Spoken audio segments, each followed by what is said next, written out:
Blockhouse Brewing Company out of Pittsburgh, Pennsylvania. Cinnamon Apple Ale. 5.2% alcohol. Let's give it a shot. Blockhouse is a very fond brewing company of mine. I like some of their beers, some of them, because I've only had some of them. But the ones I've had are extremely phenomenal in flavor. Just knockout, blowout, just punch in the mouth flavor that you get from these beers.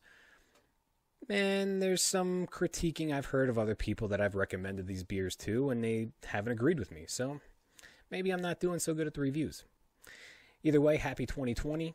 This beer, I saw it on the shelf and I was immediately intrigued because I like the other Blockhouse Brewing. But when I brought it home and I opened it up and I had a sip of it, it is exactly like it says.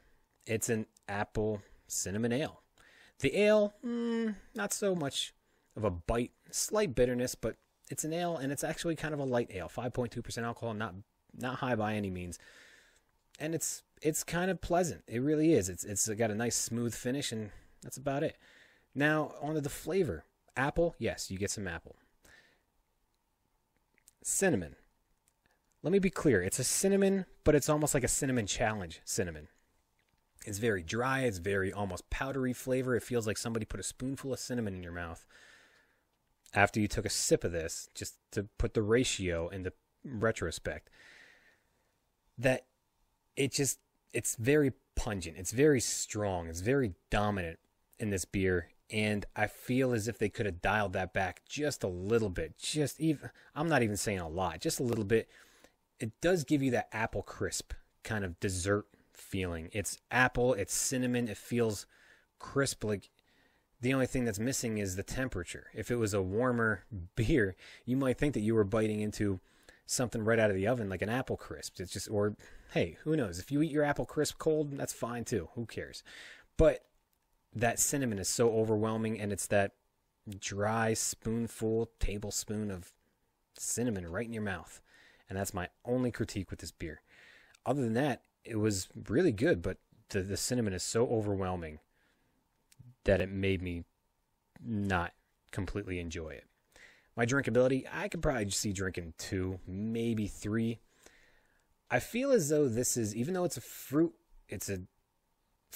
beer, it's an ale. The ale, okay, ale is year round. But because of the fruit, I feel like I want to put this, or you would think that I would put this, in the summer months. However, it's cinnamon apple. I feel like November or December is just perfect for this beer. It gives you that kind of Thanksgiving-y, again, apple crisp, apple pie, apple with ice cream on top of vanilla ice cream on top of it, or chocolate, who knows, whatever kind of ice cream, or if you don't even like ice cream to put on top of your apple pie, or if you don't eat apple pie to begin with, who cares? But it gives me that dessert feeling that you would typically associate with Thanksgiving. But it could also be a year-round beer. Who knows?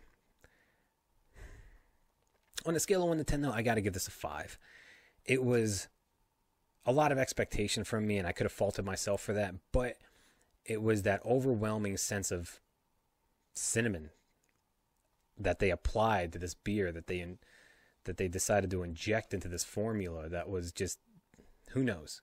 Maybe that's what they wanted. Maybe it was an accident. Maybe they could tweak it. I just feel like if they would just dial back on the cinnamon just a little bit, this would probably be an extremely, extremely good beer.